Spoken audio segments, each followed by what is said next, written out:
días a todos los colombianos. Vamos a compartir conocimientos de todos. Muchas gracias a Funcolep por la invitación.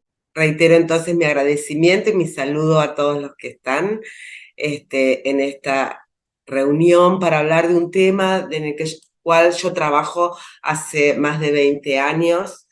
Yo, como soy neurocirujana, empecé viendo pacientes con neurofibromatosis tipo 2 y después me fue llevando la vida y los pacientes a la neurofibromatosis tipo 1 y ahora armamos, hace 13 años, en el Hospital de Clínicas de Buenos Aires, un centro que tiene sus consultorios propios dedicados a la atención del paciente con neurofibromatosis.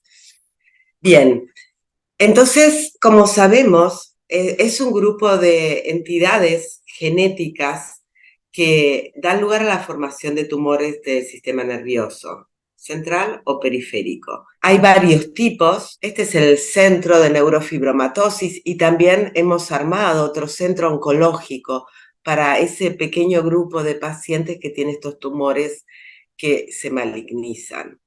Entonces estamos aprendiendo mucho también de los oncólogos en ese centro. Para empezar, les voy a contar que es una enfermedad, la neurofibromatosis tipo 1, tan antigua como la misma historia del hombre, porque ya en el papiro de Evers había indicios de la neurofibromatosis. Y a lo largo de la historia, en distintas monedas, estatuillas, también se ve pacientes con neurofibromas.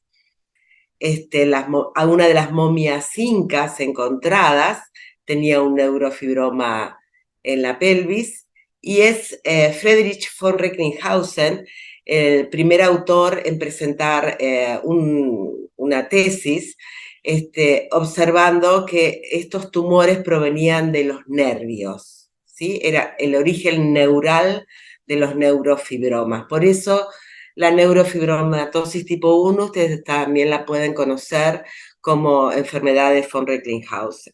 Diríamos, ustedes van a ver que ahora ya no se llama más tipo 1, tipo 2. Ahora, desde el año pasado, vamos a dividir en dos grandes grupos, que son la neurofibromatosis y la schwannomatosis. Pero para entender, vamos a empezar desde el principio. Dijimos que el 17 de mayo la NF1 se festejaba porque tiene una alteración, una mutación que ahora se llama variante patógena en el cromosoma 17 y la tipo 2 en el 22. Y la schwannomatosis también en el 22, en el cromosoma 22, pero en otros locus como en el SMART-B1 y el LZTR1. Diríamos, esos son lugares donde se produce una alteración a nivel del gen que después nos trae todos los trastornos, ¿se entiende? Y que también se puede transmitir a la descendencia. Entonces nosotros conocemos que la neurofibromatosis tipo 1 es la que tiene neurofibromas y tiene también otros tumores, como el glioma del óptico, el tumor maligno del nervio periférico, feocromocitomas o GIST a nivel gástrico. La NF2 es bien neuroquirúrgica porque presenta schwannomas vestibulares bilaterales y también meningiomas y ependimomas, y la schwannomatosis presenta schwannomas a nivel periférico principalmente. Ahora vamos a entrar más en detalle. Esto es un leve pantallazo. Esto es muy importante porque la clasificación actual, que desde 1987, no, se había revisado en 1991 y ahora en el 2020 se volvió a analizar, los divide en neurofibromas y schwannomas, es decir, de acuerdo al tipo histológico de tumor que se presenta, es la entidad nosológica que se determina, es la enfermedad que presentan. Entonces, vamos a tener la tipo 1 y la tipo 2. La tipo 1 tiene neurofibromas que aumentan el eje del nervio porque tienen fibroblastos, mastocitos, tienen un componente inflamatorio importante. Ustedes ven que hay varios tipos de células y los schwannomas se originan a nivel de la vaina de Schwann, que es la cubierta de los axones, lo que protege a los nervios. Como vieron el plástico que cubre un cable de bronce, es lo mismo. Entonces tenemos la tipo 1 con los neurofibromas y la tipo 2 y schwannomatosis con los schwannomas. Entonces, si hablamos de la tipo 1, lo importante es saber que se puede heredar en un 50% y se puede transmitir en un 50%, su distribución es universal y el cromosoma 17 es el afectado. Lo importante de la neurofibromatosis es saber qué es la que se ve, es la que tiene mayor expresión a nivel de la piel, de los huesos, como vamos a ver ahora. Esto es un súper resumen de cómo la alteración en el gen nos va a llevar a una alteración en la proteína, que es la neurofibrina, y esta alteración en la proteína va a producir un cambio a nivel de la cadena de Ras que va a dar lugar a la formación de los neurofibromas. Así es como desde una alteración genética llegamos a la formación de estos neurofibromas, por todos estos cambios a nivel celular. Estos son los criterios, ¿sí? Es decir, históricamente nosotros necesitábamos 2 de estos criterios para determinar que el paciente tenía diagnóstico clínico de neurofibromatosis. Bueno, como les conté, nos reunimos ahí en París con los criterios. Este es el artículo, por si alguien lo quiere leer detenidamente. Esto es en inglés y acá tenemos la traducción en español, donde nosotros vamos a ver que estos criterios clínicos hacen que nosotros podamos determinar que un paciente tiene neurofibromatosis, ya sea porque tiene un familiar afectado, ¿sí? Es decir, si tiene un familiar afectado sería el grupo B, es decir, que con uno solo de estos criterios alcanzarían. Y si no tiene familiar afectado, tenemos que tener 2 de estos criterios. Las típicas 6 manchas, café con leche, las pecas en la región axilar o inguinal, que tienen que ser bilaterales, actualmente los criterios nuevos, 2 o más neurofibromas de cualquier tipo. Lo que está en amarillo es lo que se agregó del nuevo análisis. 2 o más nódulos de Lisch a nivel de del examen oftalmológico. También se agregaron las anomalías coroideas que realmente pueden ser identificadas a través de la OCT o de una imagen por refractancia. Otro de los criterios es una lesión ósea característica, como vamos a ver después, y se incluye por primera vez dentro de los criterios clínicos una variante patógena en el gen de NF1, es decir, que se incluye el criterio genético dentro de esta clasificación por primera vez. Ustedes vieron que todas las clasificaciones, los que tenemos ya más años, vamos viendo cómo las nuevas clasificaciones incorporan más los estudios genéticos, los estudios moleculares en el diagnóstico de las patologías. Bueno, entonces nosotros tenemos que dijimos que podíamos tener pecas, las manchas café con leche, las pecas que las ve generalmente el dermatólogo, los neurofibromas que pueden ser plexiformes o solitarios, los gliomas del óptico, los nódulos de Lisch, que los ve el oftalmólogo, es decir, los trastornos óseos, el traumatólogo y el criterio molecular, el genetista o el biólogo molecular. Es decir, que una gran variedad de especialistas están involucrados en la neurofibromatosis. Entonces, por eso nosotros armamos el centro. ¿Por qué? Porque en una mañana el paciente puede ver a varios especialistas, porque si no, era una tortura para los pacientes. Un día tenían turno con el dermatólogo, otro día con el oftalmólogo, otro día con el traumatólogo. Entonces, así podemos, a veces, no, no nos coincide bien en un solo día, pero en 1 o 2 días el paciente puede llegar a ver a todos los especialistas para poder tener un acompañamiento integral del paciente. También hemos incorporado psicólogo, y nutricionista, cardiólogo, es decir, cada vez vamos agregando más especialistas, porque es una entidad que, como ustedes saben, es multisistémica, compromete muchos órganos. Muy bien, acá dijimos el primer criterio, estas son las típicas manchas café con leche. Por eso yo digo que se ve la neurofibromatosis, nos ayuda en el diagnóstico esto, porque es decir, si yo tengo un paciente que tiene manchas y tiene PECA, ya tiene 2 criterios. Es decir, si yo quiero, yo puedo hacer el estudio genético, obviamente, y cada vez se van a solicitar más para determinar si hay una correlación genotipo-fenotipo. Pero diríamos, con estos 2 criterios yo ya puedo ir enfocando al paciente en el estudio de la neurofibromatosis. En nuestro centro ya tenemos 1.600 pacientes que se atienden. Las pecas axilares, decimos que pueden ser bilaterales. ¿Saben por qué? Porque hemos tenido, por ejemplo, un paciente que tenía en una axila sí y en otra no, y era una forma de mosaicismo. ¿Qué es el mosaicismo, la neurofibromatosis? Que algunas células tienen la variante patógena y otras células son normales, ¿sí? Entonces, eso se llama mosaicismo. Bien, los neurofibromas pueden ser cutáneos, ¿sí? Como vemos acá, que les molesta muchísimo a los pacientes porque desde el punto de vista estético, psicológico, en la adolescencia no les gusta tener estos neurofibromas en la piel, pero les cuento que ya hay un trabajo de investigación que ya debemos tener resultados para el próximo congreso internacional, de una crema, ¿sí?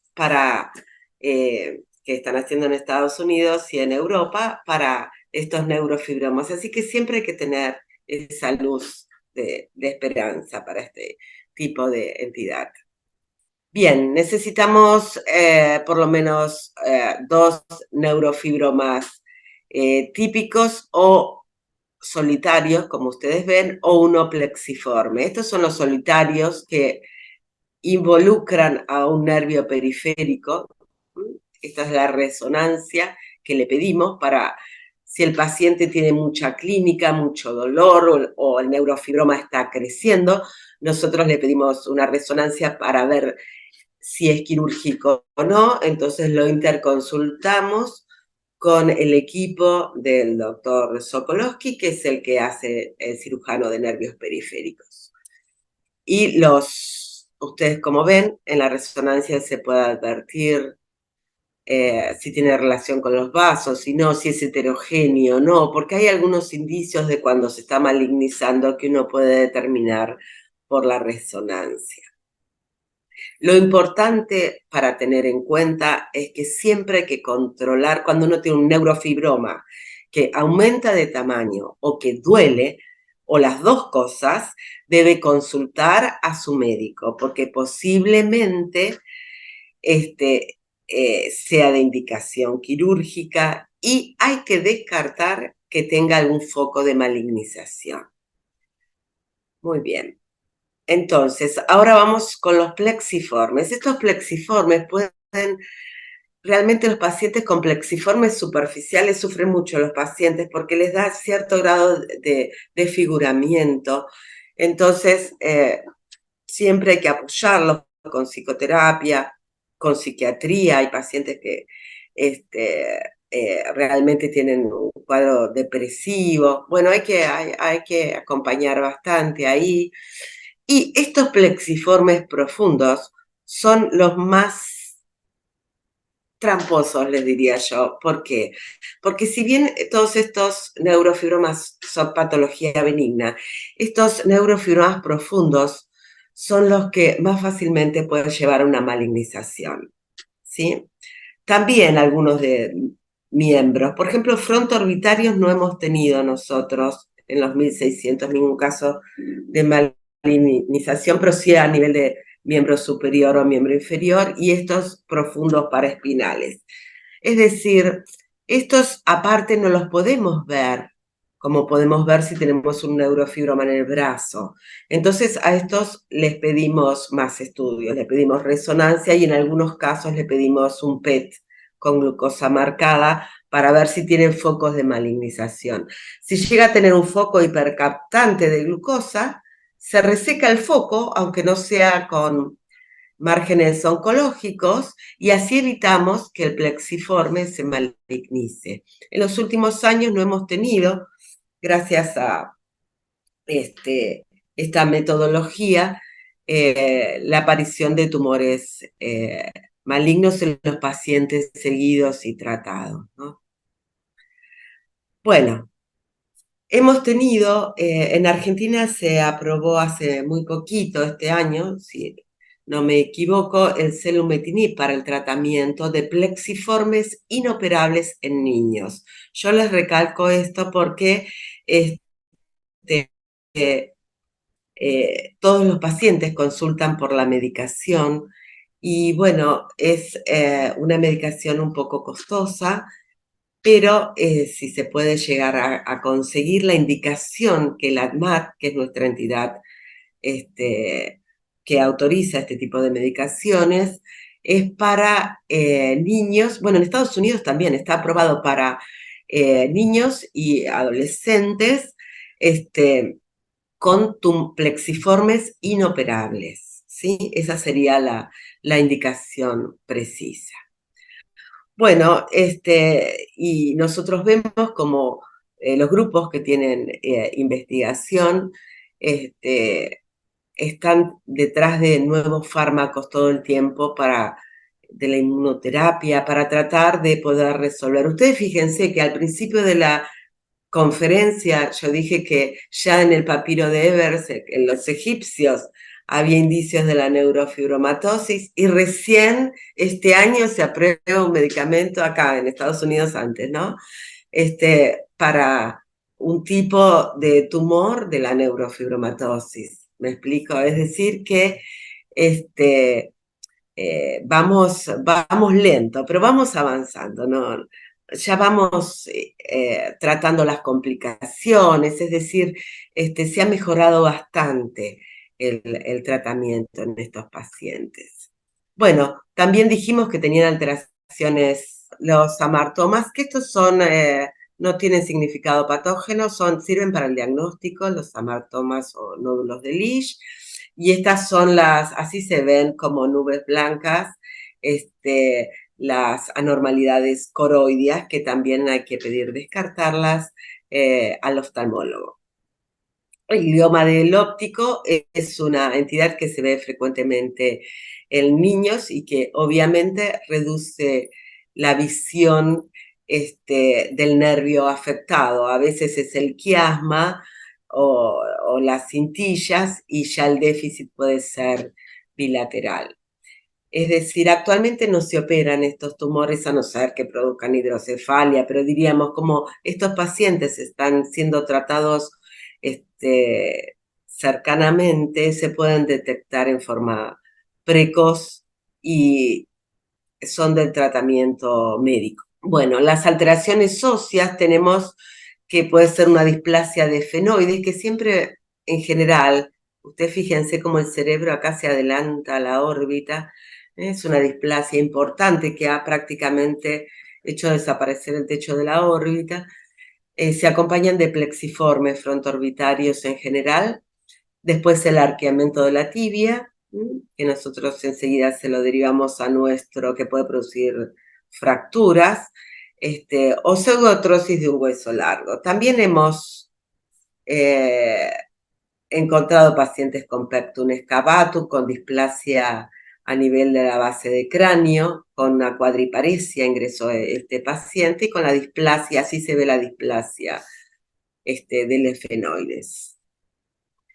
La escoliosis, nosotros no sé si es porque tenemos un centro de escoliosis en el hospital, pero tenemos muchos pacientes con escoliosis INF, ¿no? Bueno, y finalmente el séptimo criterio es la variante patógena, que esto es cuando se confirma cuando realizamos el pedido de un estudio genético. Es el criterio nuevo agregado. Antes estaba dentro de los criterios el familiar de primer grado, que ahora ya no está porque, como recuerdan, se dividían en dos grupos, los que heredaban y los que no la heredaban. ¿Sí? Para que recuerden, estos son los criterios actuales que utilizamos. Bien, la Children Tumor Foundation ha hecho muchos congresos, bueno, y trabaja arduamente con los investigadores y las industrias farmacéuticas en el logro de nuevas medicaciones para la neurofibromatosis. Acá tenemos, como se ve, son obviamente distintos pacientes que presentan malignización del tumor. Es muy importante prevenir el tumor maligno, porque se puede prevenir el tumor maligno del nervio periférico si uno hace un control, si uno consulta rápido, porque después ya es muy difícil, ¿sí? Porque son tumores con poca respuesta a la quimio y a la radioterapia. Muy bien. También podemos identificar en nuestro paciente lo que este, ellos llaman UVOS, ¿no? Que son, en realidad, nosotros los llamamos ovnis porque son objetos brillantes no identificados, es decir, la mielina en ciertas zonas, especialmente en los chicos, tiene mayor acúmulo de agua y se ven brillantes, hiperintensas. No tienen significado de patogenicidad, pero si son muy grandes las controlamos, porque hemos encontrado algunos errores diagnósticos entre glioma de bajo grado y estas SUBOS. Por eso algunos pacientes, no a todos, los seguimos de cerca. Bien, también puede presentar epilepsia el paciente con neurofibromatosis, puede presentar trastornos hormonales como la pubertad precoz, glaucoma, bueno, otros tipos de manchas pseudoatróficas en la piel, nebus anémico, las máculas azul rojas, ah, esta, y trastornos vasculares como moya y ACV y estenosis renal. Bueno, yo hice mi tesis de doctorado en relación a neurofibromatosis, comparando las variantes entre los pacientes que heredaron y los que no heredaron. Y realmente es muy poco lo que pudimos corroborar. Bien, ahora vamos a hablar de la NF2. La NF2, eso fue un pantallazo global de la NF1, se puede dar una charla, por ejemplo, nosotros hacemos jornadas donde el traumatólogo da su conferencia, el oftalmólogo, el dermatólogo, la doctora Mansur da su charla, el doctor Ferreiro da, bueno, cada uno tiene sus conferencias. Ahora vamos a hablar de la NF2, que como les dije antes es bien neuroquirúrgica. Ustedes ven, este es un neurinoma del acústico o un schwannoma vestibular. ¿Por qué les muestro esto? Porque este schwannoma vestibular se encuentra rodeado del cerebelo, apoyado en el tronco cerebral, rodeado de venas, arterias, y los blancos son nervios, quinto par, séptimo, octavo, noveno, 11. Bueno, diríamos que está en una zona del cerebro bastante compleja y se produce por la alteración a nivel de la neurofibromatosis, a nivel del gen de la neurofibromatosis tipo 2 en el cromosoma 22, ¿sí? Que como dijimos con la neurofibromatosis tipo 1, esta alteración a nivel del gen de la NF2 da una alteración en la proteína, acá es la merlina, no es la neurofibrina, y esto da lugar al desencadenamiento de la formación de los schwannomas. Muy bien. ¿Cuáles son los criterios diagnósticos de la NF2? Yo les voy a decir cómo nos manejamos en nuestro centro, porque hay muchos criterios diagnósticos. Esto es lo último de lo último, donde la neurofibromatosis tipo 2 no se llama más neurofibromatosis, se llama schwannomatosis en relación a NF2, ¿sí? Es decir, que vamos a tener dos grupos, porque en realidad está mal llamada neurofibromatosis tipo 2. ¿Por qué? Porque no tiene neurofibromas la tipo 2, tiene schwannomas, como dijimos anteriormente. Entonces, nosotros a la neurofibromatosis tipo 2, muchos la siguen llamando así por una cuestión de costumbre, pero en realidad se debe llamar schwannomatosis relacionada con la NF2. Y después tenemos la schwannomatosis relacionada con el SMARCB1, la schwannomatosis relacionada con el gen LZTR1 y los de origen desconocido que todavía no se han hecho el estudio genético, que estamos en espera del estudio genético, o que todavía no se descubrió el gen, porque yo pienso que la schwannomatosis todavía no tiene todos los genes descubiertos. Entonces, esto sería la nueva clasificación. Entonces ya no habría más tipo 1 y tipo 2, porque tendríamos la neurofibromatosis por un lado, que es la que hablamos anteriormente, y la schwannomatosis por el otro, de la que vamos a hablar ahora.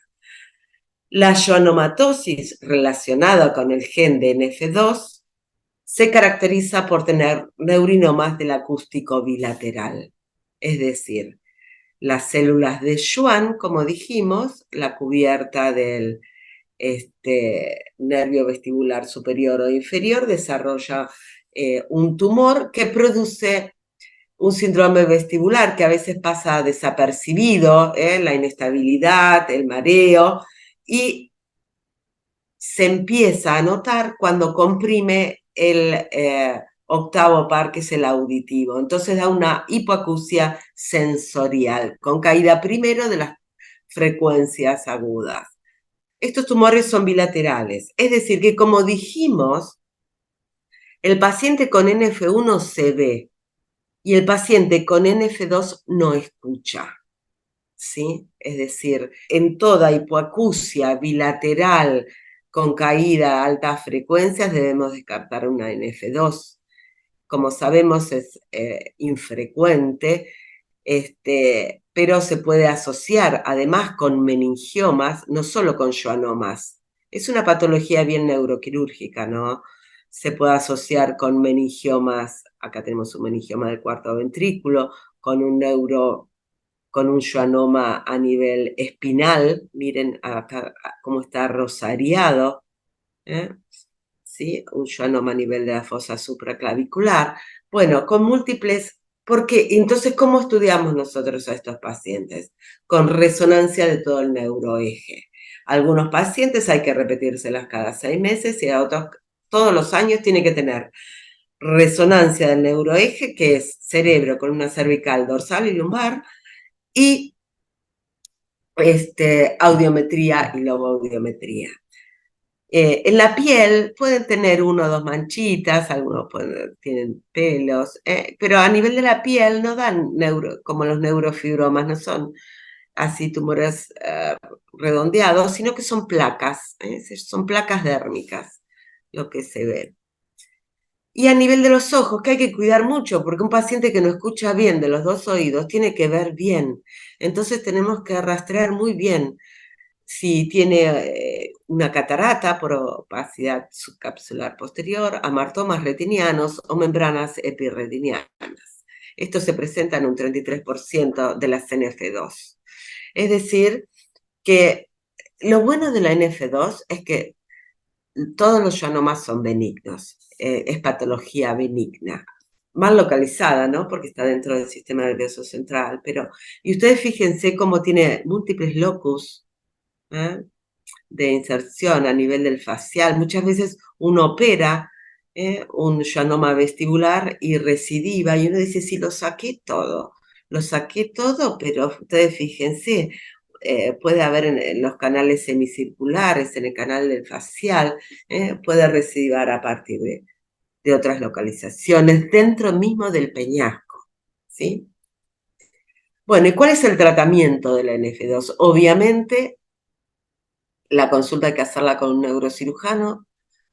Si el deterioro neurológico es progresivo, se hace una craniotomía, ya sea suboccipital posterior, ya sea en posición semisentada o de costado. Bueno, y es una operación de alto grado de complejidad. Por eso algunos pacientes pueden quedar totalmente sordos después de la cirugía y con alguna afectación del nervio facial. Sí, pero ustedes ya vieron lo compleja que es la zona. Yo estoy justificando a los neurocirujanos, pero bueno, es una zona, diríamos, rodeada por todos los centros cardíacos y respiratorios están en el bulbo raquídeo, que está enfrentado al schwannoma. Ahí es donde se apoya el tumor. Bueno, y después han surgido medicamentos nuevos, que es el bevacizumab. Es un buen medicamento el bevacizumab para el NF2 porque realmente los mejora muchísimo a los pacientes. Hay muchos de ellos que no se quieren operar, porque hay algunos que se operaron a lo mejor 4 o 5 veces, ya no se quieren operar más. Bueno, entonces lo único que es endovenoso, todos los meses, bueno, diríamos, tiene sus... Ahora se está estudiando el brigatinib, que es por vía oral, y tengo pocos pacientes con brigatinib, 3 pacientes nada más, pero el bevacizumab es un buen medicamento, no reduce, es un antiangiogénico, como ustedes saben, no reduce el tamaño tumoral, pero sí, por ejemplo, evita que tome el contraste el tumor en la resonancia. ¿Eso qué quiere decir? Que el tumor tiene menor irrigación. Entonces, por eso es lo que le permite al paciente mejorar. Los pacientes, realmente a lo mejor hay pacientes que están postrados con el bevacizumab, se levantan, y uno les saca el bevacizumab y se vuelven a postrar. Así que bueno, es un acompañamiento permanente de estos pacientes, ¿no? Ahora vamos a hablar de la schwannomatosis. Como dijimos, la schwannomatosis ahora tiene una clasificación molecular, puede ser el ZTR1 o el SMART-B1. Es decir, que los pacientes que no tienen diagnóstico molecular no saben qué tipo de schwannomatosis tienen. Pero cuando yo pienso que un paciente puede tener schwannomatosis, ¿sí? Ya dijimos que la NF2, yo pienso la schwannomatosis relacionada con NF2 cuando un paciente tiene schwannomas, es decir, neurinomas del acústico bilaterales. El nombre correcto es schwannomas vestibulares, ¿no? Pero bueno, a veces ni saben escribir el tipo de tumor que tienen, entonces yo prefiero decir neurinomas vestibulares bilaterales, o meningiomas múltiples o tumores espinales y endocraniales. Bueno, ahí uno hace diagnóstico de NF2. ¿Y cuándo hace diagnóstico de schwannomatosis? Cuando el paciente tiene 2 tumores, por ejemplo, uno en el brazo y otro en la pierna, de diagnóstico schwannomas. ¿Sí? Es decir, cuando tiene 2 anatomías patológicas de tumores diferentes que indican schwannomas y no tiene schwannomas o neurinomas del acústico bilateral, ¿sí?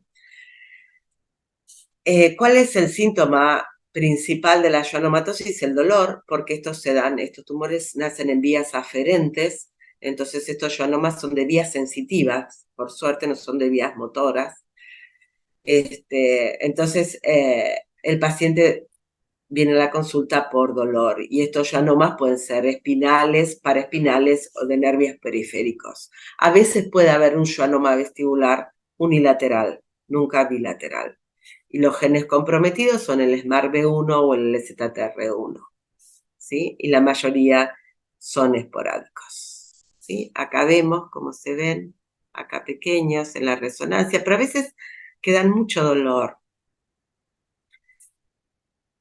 Y entonces estaría indicada la cirugía, ¿no? Por el buen equipo de cirujano de nervios periféricos.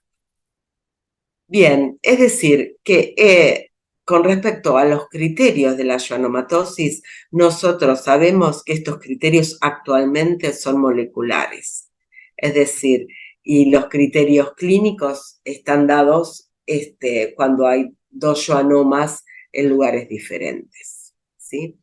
Algo interesante que les quería comentar es que esto lo dijo Plotkin en el último congreso, que el 9% de los pacientes con Diagnóstico clínico de schwannomatosis tienen NF2 y el 2% de las NF2 son schwannomatosis. ¿Qué quiere decir? Que en esos pacientes se amerita el estudio genético, ¿sí? Bueno, nada más.